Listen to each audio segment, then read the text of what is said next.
Quero dar sequência com os irmãos a esta série sobre possivelmente os oito grandes desastres que ocorreram registrados na palavra de Deus. Em cada um desses desastres existe um protagonista que poderia estar sentado entre nós aqui nessa noite. Cada um desses oito protagonistas criam em Deus, adoraram a Deus, buscaram a Deus, mas numa certa altura das suas vidas, eles deram um grande mergulho para um desastre.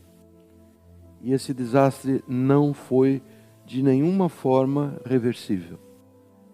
Então eu gostaria de trazer para vocês, nós já estudamos a vida de Sansão, estudamos a vida de Caim, estudamos a vida do rei Jeoiaquim, estudamos a vida de Balaão na semana passada. Eu gostaria de passar hoje, ainda que brevemente, sobre a vida de um homem sobre o qual nós não falamos muito na igreja, mas que é de grande importância a sua história narrada na palavra do Senhor, lá no livro de Gênesis. E o seu nome é Esaú. O título da nossa conversa hoje, do nosso sermão, se você preferir, é este: cuidado com impulsos destrutivos. Cuidado com a síndrome de Esaú. Cuidado. Síndrome de Esaú significa jogar fora as bênçãos garantidas, jogar fora as bênçãos duradouras que Deus planejou para satisfazer a desejos passageiros. Isso que aconteceu com esse moço, com esse jovem. Esaú, ele foi neto de Abraão, ele nasceu num lar onde existia uma promessa muito forte, uma promessa muito notável do Senhor. Essa promessa foi feita para o seu avô Abraão, de que na sua descendência seriam benditas, seriam abençoadas por conta da descendência de Abraão, todas as famílias da terra, todos.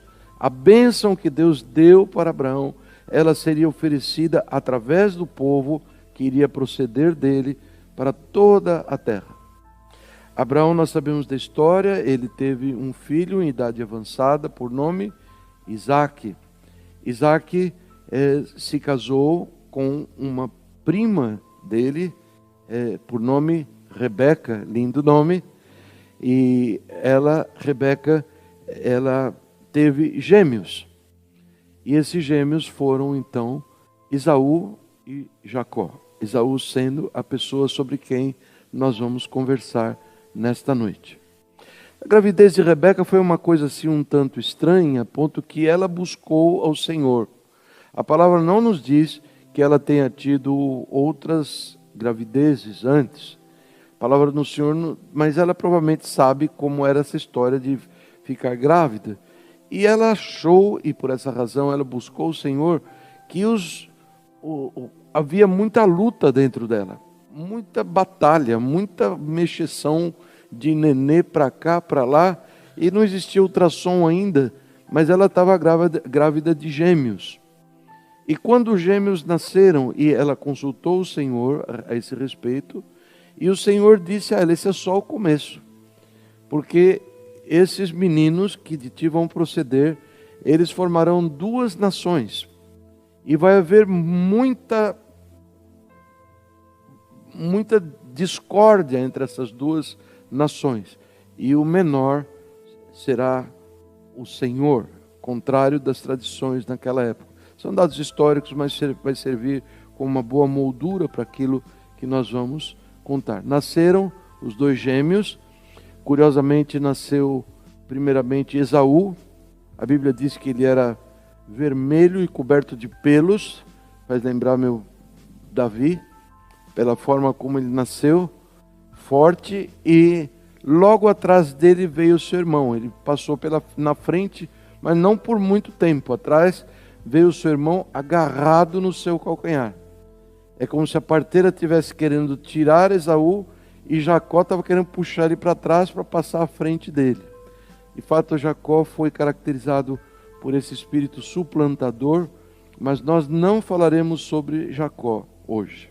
Bem, então Esaú, mal ele sabia, como criança, quando nasceu, ao nascer, por alguns minutos de diferença, talvez antes, ele herdou uma posição absolutamente invejável. Abraão era um homem de muitas posses materiais, mas a grande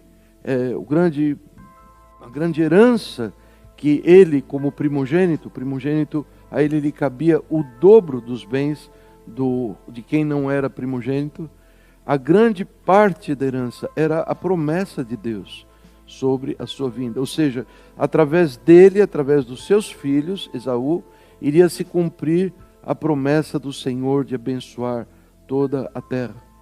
E assim foi que Esaú cresceu, sabendo que ele era o herdeiro de algo muito invejável, algo muito precioso. Bem, os meninos cresceram. Jacó era um moço mais parado, era um moço de casa, cuidava de rebanho, vivia nas tendas, não gostava muito de sair no sol. Esaú já era um tipo diferente. A Bíblia nos dá uns poucos detalhes sobre Esaú, dizendo que ele era um caçador habilidoso e vivia correndo pelos campos. Então você pode imaginar aquele moço grande, ágil, forte, cheio de vida. Ele era o animador das festas. Ele era aquele que dirigiria, se ele vivesse hoje em dia, um desses picapes com a roda da altura de um homem, mais ou menos, não é? Talvez usasse bastante tatuagem, brincos no nariz e coisas assim. Se você convidasse Saul para o restaurante, ou se ele te convidasse, ele não seria o tipo de pessoa que iria pedir uma salada. Ele pediria um bife sangrando, bem mal passado, bem do estilo que seguiria assim, junto com a sua personalidade. Um homem de extrema prontidão para agir. A palavra do Senhor nos conta sobre esse herdeiro das bênçãos de Abraão, algumas coisas que nós precisamos saber. Em Gênesis capítulo 25, a partir do 29, se você tem na sua Bíblia, lê assim: certa vez, quando Jacó preparava um ensopado, Esaú chegou faminto, voltando do campo, e pediu ao seu irmão: dá-me um pouco desse ensopado vermelho aí, estou faminto. Por isso também foi chamado de Edom. Alguma expressão daquilo que ele falou fez com que a nação que veio dele fosse chamado de Edom, provavelmente a palavra vermelho. Respondeu-lhe Jacó, que era um suplantador: venda-me primeiro o seu direito de filho mais velho. Seria um absurdo qualquer um de vocês aqui que valorizasse aquilo que lhe foi concedido por nascimento, que foi lhe concedido por Deus.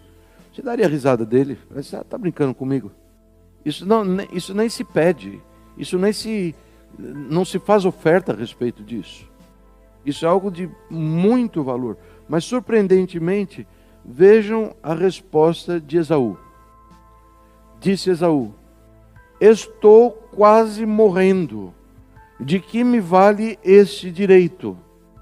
Jacó, porém, insistiu. Jacó, opa, tem peixe na rede. Jure primeiro.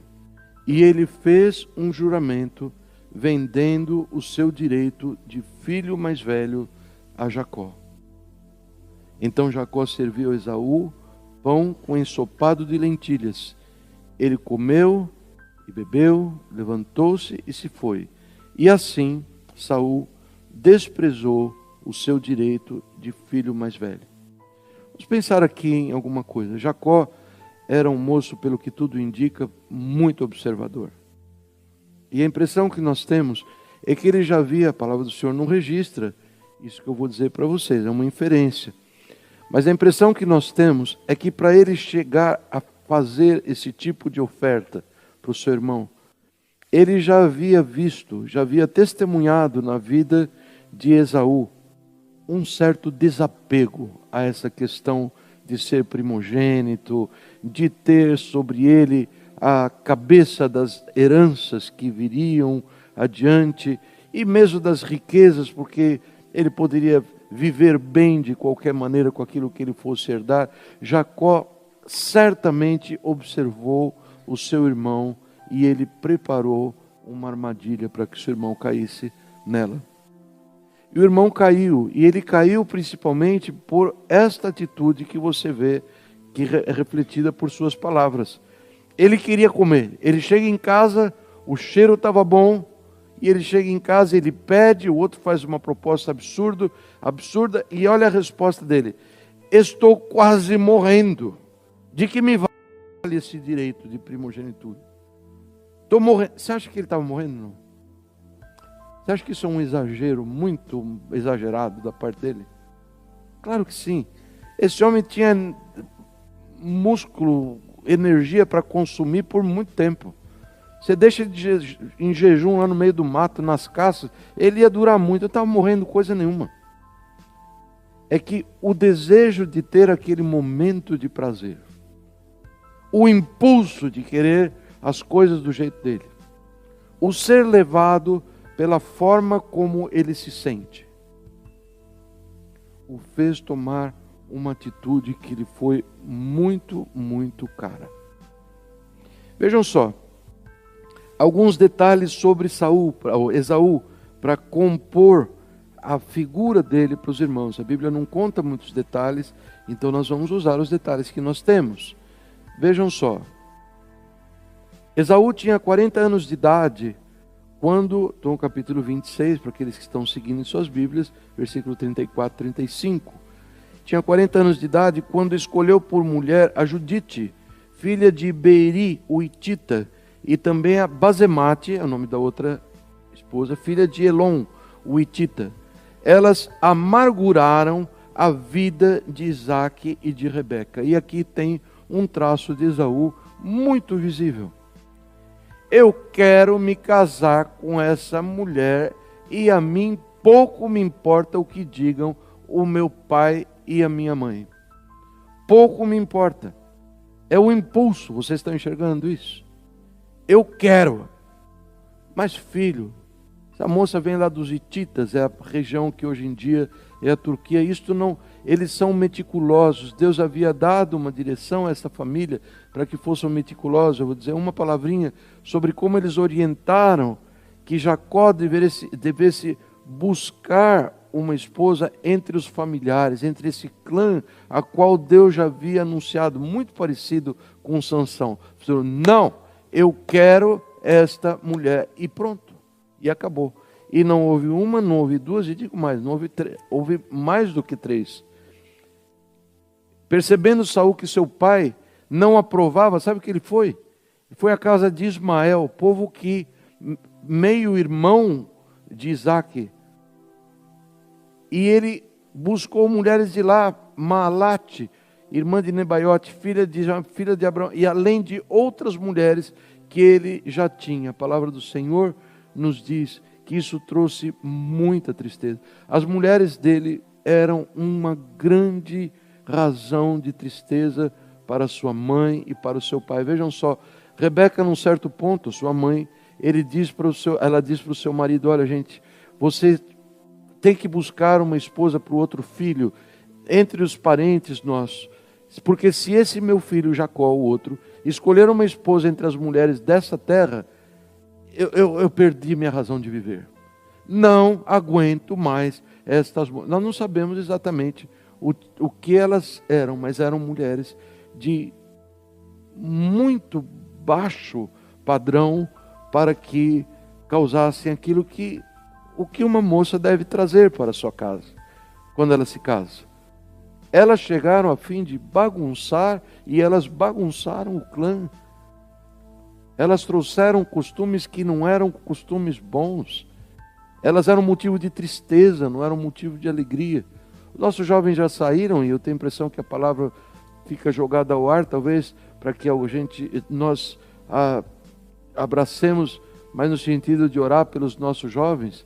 Mas como eu gostaria de um dia olhá-los no olho, e eu tenho tido a oportunidade de fazer isso individualmente, e dizer para eles: filho, se essa moça vem, tudo que ela tem é uma linda aparência, tudo que ela é uma Barbie, e ela não se dá bem com a tua mãe, ela não conversa com teu pai, o cachorro rosna para ela, não, essa moça não é uma certa para você não.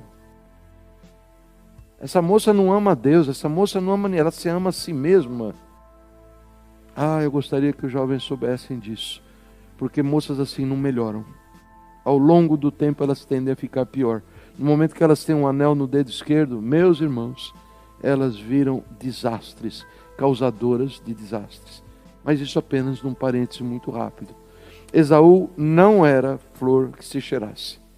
Hebreus capítulo 12, versículo 15, nos diz assim, do 15 ao 17. Cuidem para que ninguém, escrevendo para a igreja do Senhor, cuidem para que ninguém se exclua da graça de Deus, e que nenhuma raiz de amargura brote e cause perturbação, contaminando a muitos. Que não haja nenhum entre vocês que seja imoral, ou fornicário, ou profano, como Esaú. Ele era um homem imoral. Ele andava dormindo com todas. Ele deu o nome aqui de algumas esposas mal escolhidas, mas era um homem que não havia nele nenhuma atitude que o controlasse. Ele queria satisfações imediatas, e assim ele viveu. E a palavra continua dizendo sobre ele: por uma única refeição, ele vendeu os seus direitos de herança como filho mais velho. Como vocês sabem, e vocês ainda não sabem porque eu não lhes contei, posteriormente, quando ele quis herdar a bênção, ele foi rejeitado e não teve como alterar a sua decisão, embora buscasse a bênção com lágrimas. Existe toda uma história, todo um detalhe, está lá descrito no capítulo 27 de Gênesis, como a sua própria mãe, há quem pense que a mãe teve uma atitude de prudência, de desviar das mãos desse moço tão desqualificado o direito de se tornar o herdeiro do clã. Bem possível que seja a realidade. E é possível que Rebeca tenha agido sob a direção do próprio Deus, porque Deus não é um Deus de duas palavras.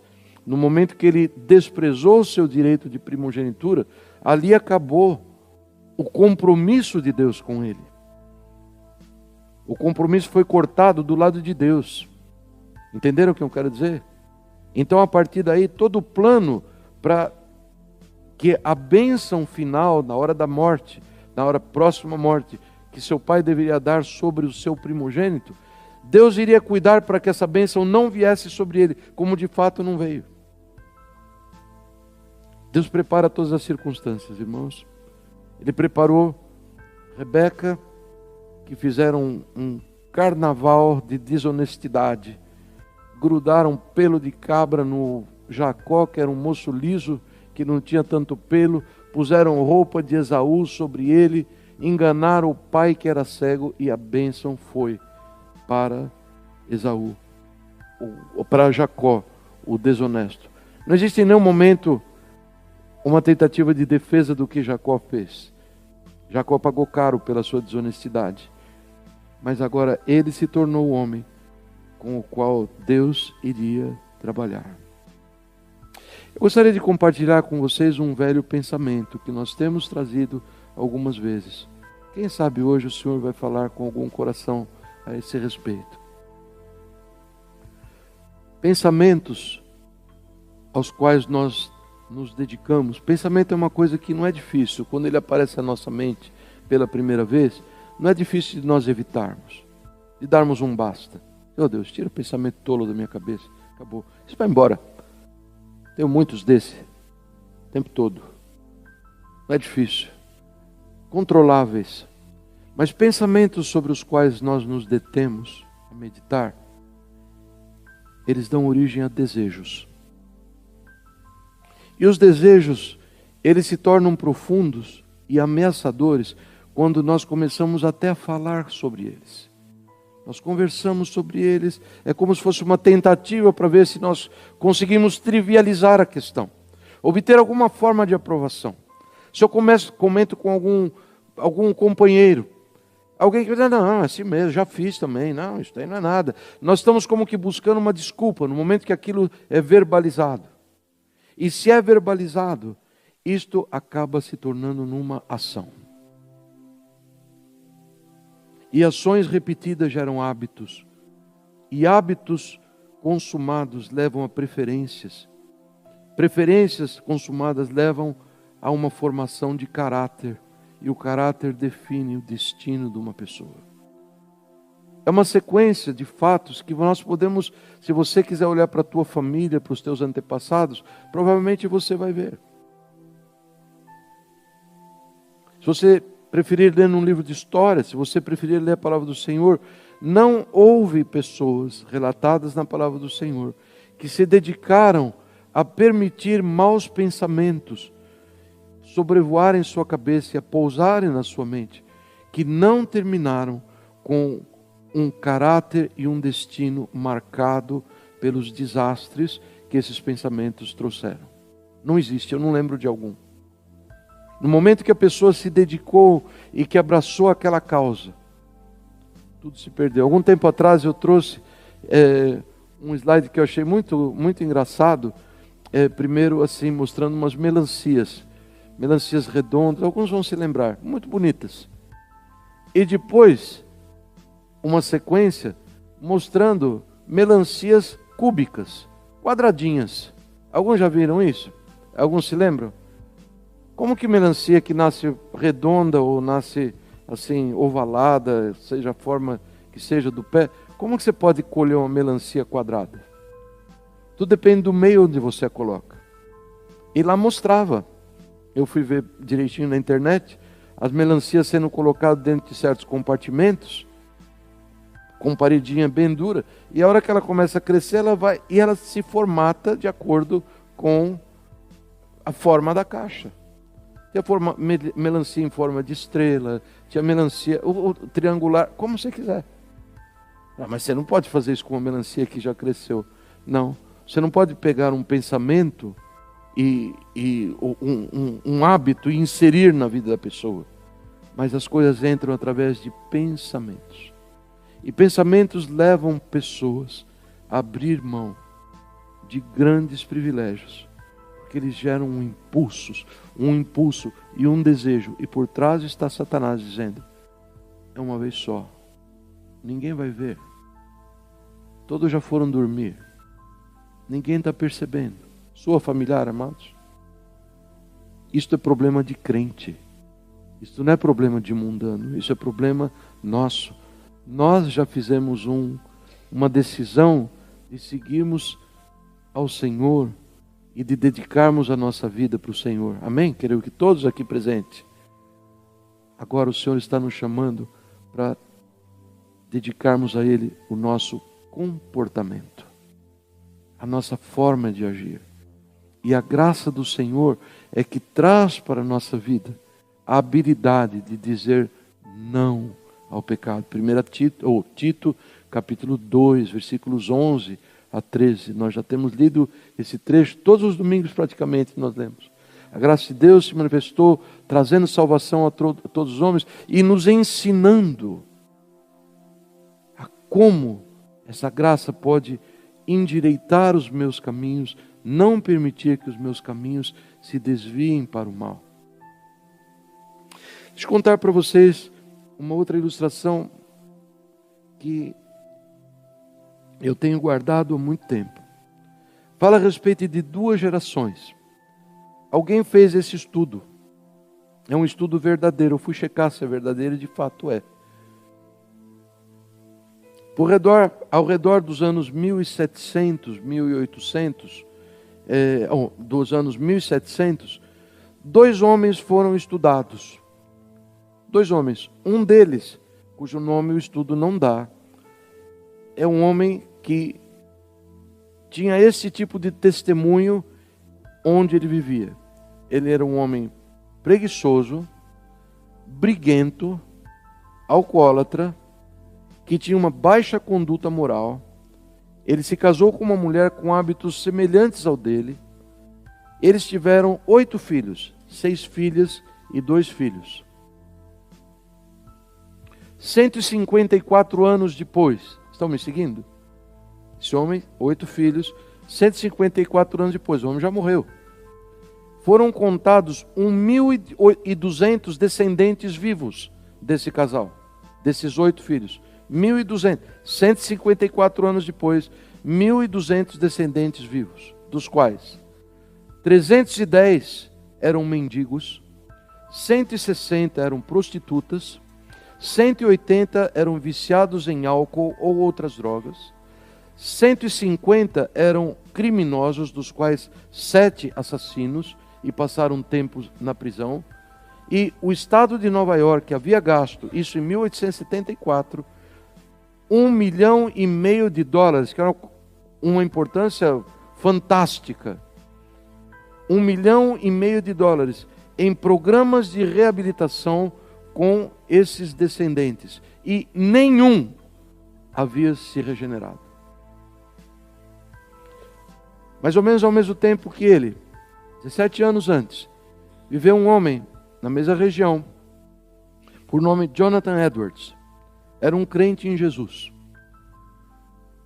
profundamente temente a Deus, tinha uma vida de um altíssimo padrão moral, se tornou pastor e pregador do Evangelho, um homem dedicado à sua família, casou-se com uma serva de Deus e tiveram 11 filhos.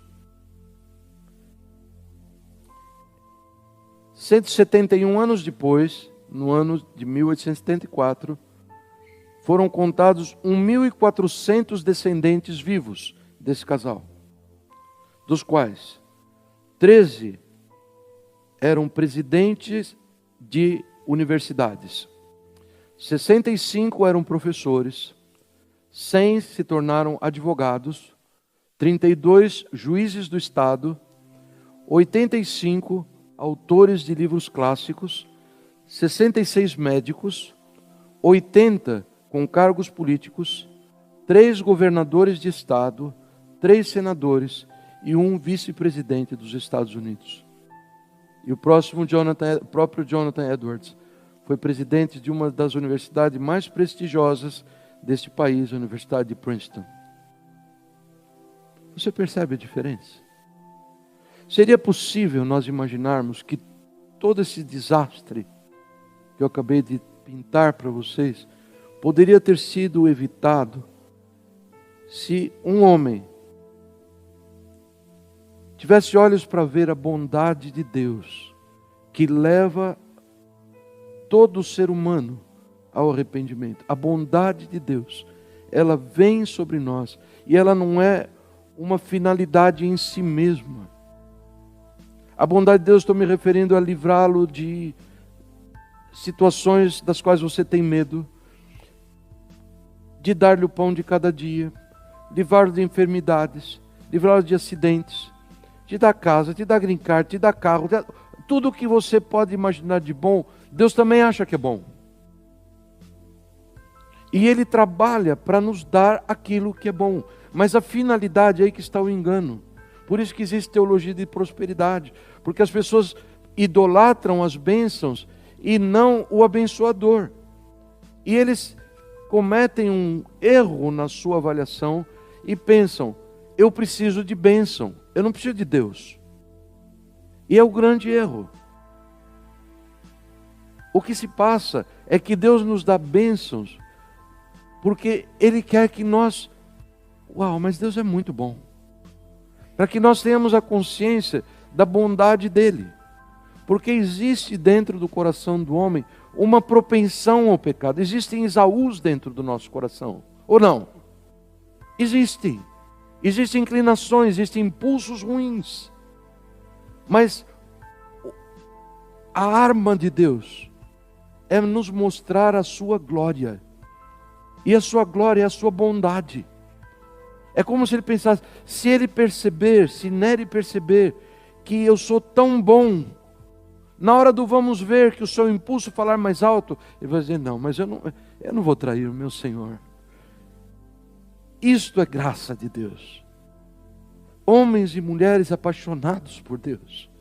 Não homens e mulheres legalistas que andam fazendo coisas na força do seu próprio braço, ou usando fórmulas para autoajuda, ou repetindo ditados tolos. E o WhatsApp, você quer achar ditado tolo, está cheio. Sempre te dou um dos sites que chegam para mim, aí você vai fazer uma festa. Como se fosse possível nos tornarmos independentes de Deus. E a palavra do Senhor nos diz, nos versículos favoritos meus, e vocês sabem disso, que Cristo em nós é a esperança da glória. De forma que, irmãos, vamos retroceder nesse processo. Quando um pensamento ruim vem à nossa mente, alguém já trivializou isso, dizendo assim, você não pode impedir que um passarinho passe sobre a sua mente, mas você pode impedir que ele faça um ninho na sua cabeça. Verdade ou não? Amados, vamos lutar lá na base. Quando os impulsos já existem, e alguns já existem na minha vida, esses são áreas de vigilância e de clamor a Deus. Clamor por misericórdia, porque eu caio com frequência. Clamor por graça, para que Deus me dê o poder de não cair neles. Mas, amados, não vamos coletar mais lixo. Não vamos permitir à mente que crie mais situações difíceis. Hoje eu estava pensando, puxa, 65 anos já passaram. Aí eu tive que me corrigir, não, já passaram 66. Sabia disso? A hora que você faz 65 anos, quer dizer que você já viveu tudo aquilo. Quando você faz 66 anos, você já viveu 66. Eu fiquei tão aborrecido. Parece que eu perdi um ano de vida. Falei, Senhor, eu não quero mais coletar lixo. Já coletei lixo demais, inimizade demais, briga demais. E o Senhor responde, filho, sabe onde isso começa? Na tua mente. No teu pensamento. Vamos ver outra vez a sequência. Pensamentos geram desejos. Desejos buscam a aprovação de outro através de palavras, que se tornam em ação, que se tornam em hábitos, que se tornam caráter. Aí você não consegue se livrar daquilo. A graça de Deus consegue livrar, é verdade. Mas é um lado duro da nossa existência, amados. Deus que é bondoso, Ele deseja pôr fim naquilo que nós já atrapalhamos tudo. Mas agora Ele construiu um compartimento novo na casa. E Ele nos diz, eu quero manter esses compartimentos puros, bons. Não se deixem levar por qualquer insinuação do inimigo. Você já sabe que maus pensamentos vão arrastá-lo por essa escadaria abaixo e você vai acabar com maus hábitos. Isso vai influenciar a sua conduta. Amados, muitos de nós temos vindo ao Senhor com muitos cômodos da nossa casa muito bagunçados. Verdade ou não? Eu vim com muita porcaria. Então o Senhor está nos dando graça para lidar com essas áreas. Claro. E Ele vai continuar até o fim. Ele não desistirá de nos tornar pessoas mais semelhantes a Jesus. Isso que Ele deseja. Mas também é verdade que quando Ele nos trouxe para o reino do Filho do seu amor, Ele construiu vários outros aposentos nessa nossa casa, da nossa vida. Não vamos encher de lixo, gente. Vamos consagrar ao Senhor aquilo que está limpo. Vamos permanecer caminhando na fidelidade ao nosso Deus. Veja esse versículo que eu vou ler para os irmãos. Antes, vocês estavam separados de Deus. E na mente de vocês eram inimigos por causa do mau procedimento de vocês. Era eu. Era você também, sabia disso? Inimigos de Deus. Gente braba, gente linguaruda, gente vingativa, gente invejosa, gente... Todo esse lixo era isso daí. Mas agora Ele os reconciliou. mediante a morte de Cristo, seu corpo físico, para apresentá-los diante deles santos, inculpáveis e livres de qualquer acusação, desde que continuem alicerçados e firmes na fé, sem se afastarem da esperança do Evangelho que vocês ouviram e que tem sido proclamado a todos os que estão debaixo do céu. Entenderam bem esse trecho, amados? Talvez você queira escrever para ler depois com mais calma e olhar todos os ângulos, pedir ao Senhor que te dê melhor compreensão. Está em Colossenses capítulo 1, versículo 21. Inimigos, mas agora vocês vieram para o Senhor e Ele pode apresentá-los limpos, pode apresentá-los de uma forma inculpável, livres de acusação diante do Senhor.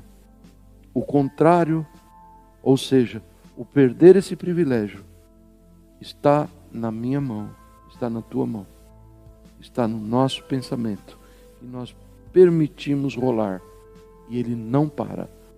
Uma vez dado o movimento de partida, ele não para, ele gera tragédia, ele gera perdas de coisas permanentes que o Senhor tinha para nós, como ele tinha para Esaú. Coisas permanentes, bênçãos duradouras, maravilhosas. E por alguns minutos de prazer, de lascívia, de satisfação de outra natureza, qualquer que seja, nós podemos perder. Essa é a chamada síndrome de Esaú. Cuidado, irmãos, para que nenhum de vocês tenha um coração perverso e incrédulo que os afaste do Deus vivo. Pelo contrário, encorajem-se uns aos outros, irmãos, todos os dias, durante o tempo que se chama hoje, de modo que nenhum de vocês seja endurecido pelo engano do pecado, pois passamos a ser participantes de Cristo, desde que, de fato, nos apeguemos até o fim à confiança que tivemos no princípio. Por isso é que se diz, se hoje vocês ouvirem a sua voz, não endureçam o coração. Amém, queridos?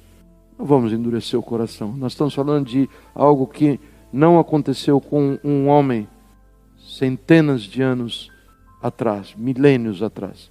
Nós estamos falando de algo muito real sobre todos nós. E a graça do Senhor é poderosa para nos livrar de tropeçar e de nos apresentar gloriosos diante da sua presença. Pai querido, aplica a tua palavra ao meu coração. Senhor querido, dá olhos para cada um de nós. Senhor Jesus querido, restaura a visão do coração desta igreja, de cada um de nós, a começar de mim, para que vejamos as tuas bondades e nos apaixonemos por Jesus. E apaixonados por Jesus, não há diabo que aguente, Senhor. Nós dizemos não à tentação, uma depois da outra, na força do Senhor. E esta bênção que eu quero pedir sobre esse povo querido.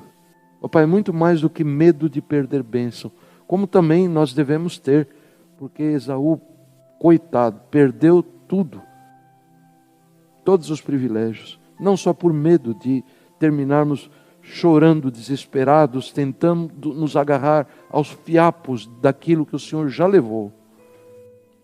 Não só por isso, Senhor, mas por amor ao Senhor.